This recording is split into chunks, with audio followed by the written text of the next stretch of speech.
Hey, I'm Laura Izibor. Pretty damn good. Yeah, it's been a long time coming for me, and I started recording when I was 17. I'm now 21, so some might ask, why so long? But honestly, I don't even quite know anymore. I changed record labels. I was very young when I signed, but to me, that's not even important anymore. I'm happy now. I believe I'm ready as an artist and as a person, just to share this music, share a big chunk of my life, which is the most important years of your life or whatever. And I think that's what this record holds for. So, to me, I'm just excited right now for the world to hear it. Only because I wrote and recorded, I think, in that specific time in my life, does it not feel old? Because 17, 18, 19, 20 are the years, I think, when you go through so much, and we don't ever really forget those years. So to me, I carry them very close in my heart, and I'm proud of that fact because it still feels fresh and it still feels new. And I think that's what you strive for as a writer and as an artist, that the material you make will still stand 5 years, 10 years later. And so far, it seems to be doing that. So, yeah, I mean, I don't know, maybe after the next year of touring, I'll be like, I'm so sick of these songs and it feels old, but right now it doesn't at all. I was concerned because I grow very fast as everything, whether it's piano, vocals, or I notice myself, I leap very fast and things, and I was worried that when it came out, how would I feel? But again, it comes back to the songs we chose and the standard, and I'm happy that we kept it high, that it still stands strong today. So it's like I feel I've grown, but then it's so many times I almost feel like I'm still standing where I was 4 or 5 years ago. I think that's life. We think that we're over something, and then next minute we feel like we're 17 again. It's like, damn, when is life going to start making sense? But I think that's part of the fun of it all. To me, it's the only thing that keeps me kind of sane is knowing that I'm going to be able to grow, and I'm going to be able to get in the studio again. And it's hard, but I've so much material right now. So to me, that's the excitement, is to be able to put everything into what I'm doing right now, but to look forward to the new material. And I've so much already, because this has taken so long. I'm already sitting on an album too. But that's fun. That's a nice place to be at, because it's a comfort nearly. You can go out, get lost in what you've made, and you put everything into, but then be excited about this new stuff that you have as well. So I make a decision not to look at that as a negative, because then I physically wouldn't be able to enjoy right now. So yeah, you just sort of it's just being able to do what you love, and that's what it comes down to. I am extremely lazy. I half finish songs a lot of the time, and then only finish them if people really flip out. But to me, it's like I like that sometimes, because I always have the majority of the song there. But whether it's a bridge, or an intro, sometimes I like the excitement of just being in the studio, and 10 minutes before I record, I go, give me 5 minutes. I'm just gonna write the bridge, and it happens, and it's intense.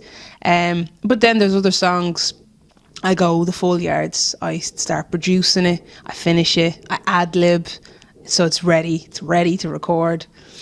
Or I play with my band. Recently this one song I just started playing, and the band just came in on it, and in sound check, and I was like, okay, somebody press record, this is it.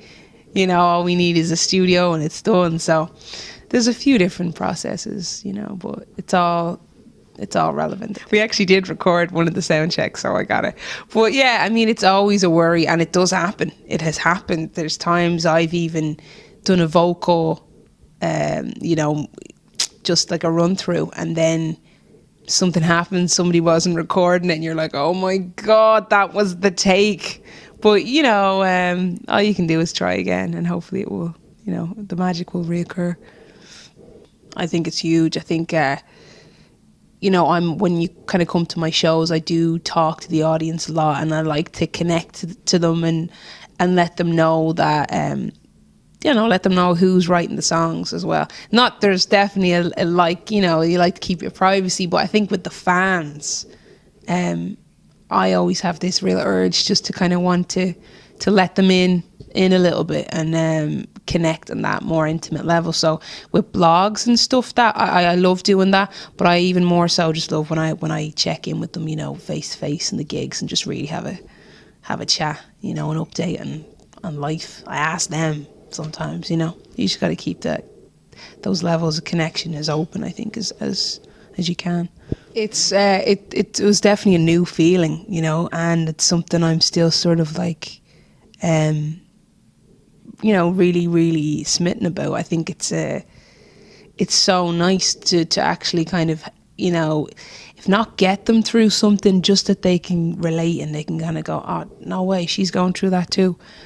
And whether they know it or not, they're a huge comfort for me as well. When I put myself out there through my songs, and then they come up and they're like, I'm going through that exact same thing, it's a reassurance for me. So it's another, that's a deeper type of connection I think you have with your fans, which is the one you really want, you know.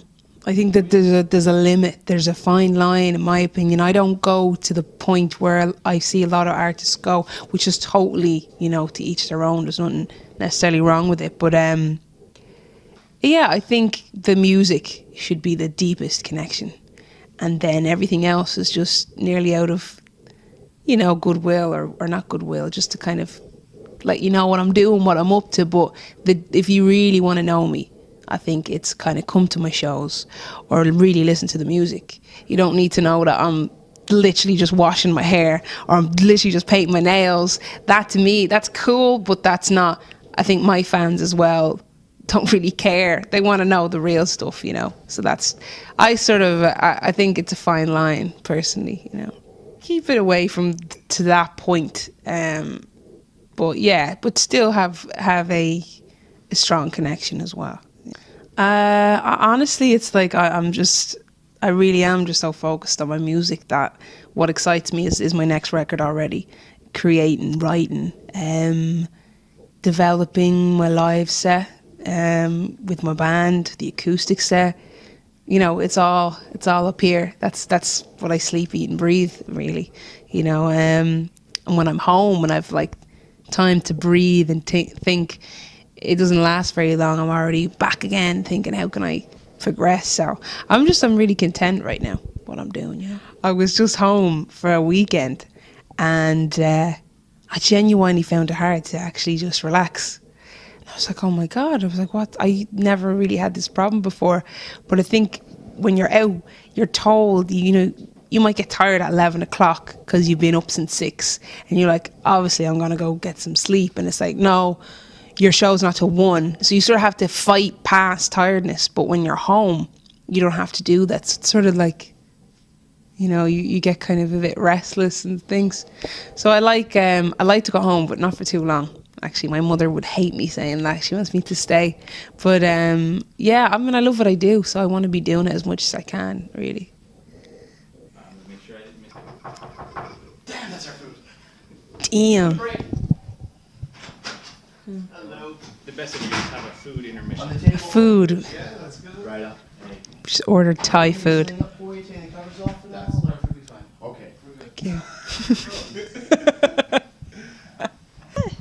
Hey. Take your mess. Ding ding ding ding ding.